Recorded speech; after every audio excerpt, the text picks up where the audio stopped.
एक बार बुद्ध किसी गांव से गुजर रहे थे। उस गांव के लोग उसे पसंद नहीं करते थे। उन्होंने बुद्ध को घेर लिया और गालियां देने लगे। सबसे ज्यादा गुस्सा गांव के नेता को हुआ। उसने उल्टे बुद्ध को गाली देना शुरू कर दिया।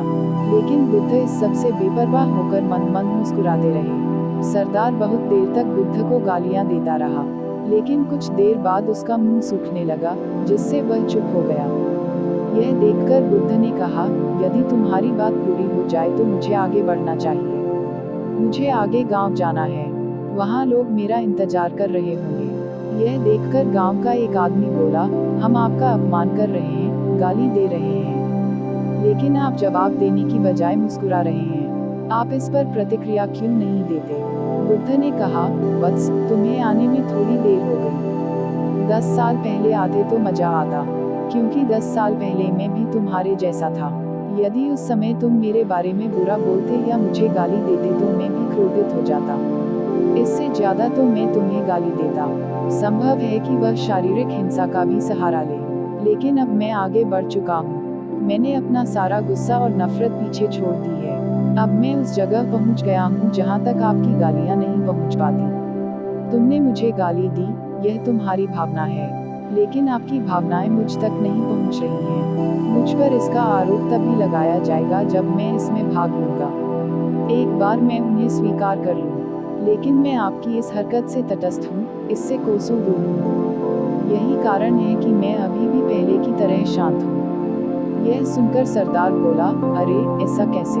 मैंने तुम्हें गालियाँ दी हैं और पूरे गांव के सामने तुम्हें गालियाँ दी हैं। फिर इसे लेने या न लेने का क्या मतलब? बुद्ध ने कहा, वत्स, मैं कल एक गांव में गया था। वहां लोगों ने मेरा उपदेश सुना। वे बहुत खुश हुए।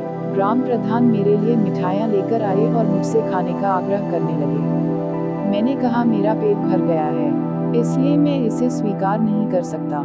यह सुनकर वह व्यक्ति मिठाई वापस लेकर चला गया, क्योंकि जब तक मैं कुछ न लूं, कोई मुझे कैसे दे सकता है? इसमें मेरी सहमति तो आवश्यक है न? हाँ, यही तो है। एक आदमी ने बुद्ध का समर्थन किया। बुद्ध ने फिर पूछा, जब मैंने मिठाई लेने से इनकार कर दिया तो उन्होंने इसका क्या किया होगा? हो सकता है उसने अपने परिवार के बीच मिठाइयाँ बांटी हों। एक व्यक्ति ने उत्तर दिया। बुद्ध ने कहा, तुमने ठीक कहा। ठीक उसी मिठाई की तरह तुम मेरे लिए गालियाँ लेकर आए हो और चाहते हो कि मैं उन्हें स्वीकार कर लूँ। लेकिन भाई, मैं उन्हें नहीं लेता। अब बताओ, तुम उनका क्या करोगे? इसका उस शख्स के पास कोई जवाब नहीं था। बुद्ध ने फिर कहा, मुझे तुम पर दया आती है, वत्स। अरे मुझे तो गुस्सा तभी आएगा जब मुझे ये गालियाँ मिलेंगी, और जब मैं गालियाँ नहीं खाता तो क्रोध का प्रश्न ही नहीं उठता। सरदार ने बुद्ध की बात पर कोई प्रतिक्रिया नहीं दी। शायद वह कुछ सोच रहा था। बुद्ध ने कहा, मैं अपनी आंखों से देखता हूँ कि गाली एक कांटा है, जो देने वाले और लेने वाले दोनों को क्रोध से पागल कर देती है। तो फिर तुम ही बताओ, मैं आंखों से भी कांटों पर कैसे चल सकता हूँ? आंखें रहते हुए मैं गालियाँ कैसे खा सकता हूँ? और होश में रहते हुए मैं क्रोध कैसे कर सकता हूँ? अतः मुझे क्षमा कर दो वत्स, मैं तुम्हारा उपहार स्वीकार करने में असमर्थ हूँ। इतना कहकर बुद्ध ने हाथ जोड़ दिए। बुद्ध की बात सुनकर सरदार लज्जित हो गया। उसकी आंखें भर आई। वह कुछ कहना चाहता था, लेकिन उसके होठों ने जवाब दे दिया। और जब उससे और सहन न हुआ तो वह बुद्ध के चरणों में गिर पड़ा। दोस्तों, हम में से ज्यादातर लोग यही सोचते हैं कि हमारे दुखों का कारण कोई और है।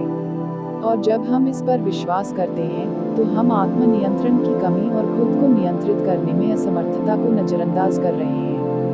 वास्तव में यह हम पर निर्भर करता है कि हम दूसरों द्वारा प्रदत्त नकारात्मकता को स्वीकार करते हैं या नहीं। यदि हम नकारात्मकता को स्वीकार करते हैं, तो हम अपने पैरों पर कुल्हाड़ी मारते हैं। और जब हम उसे अस्वीकार कर देते हैं तो घृणा, क्रोध, हिंसा सभी से मुक्ति मिल जाती है।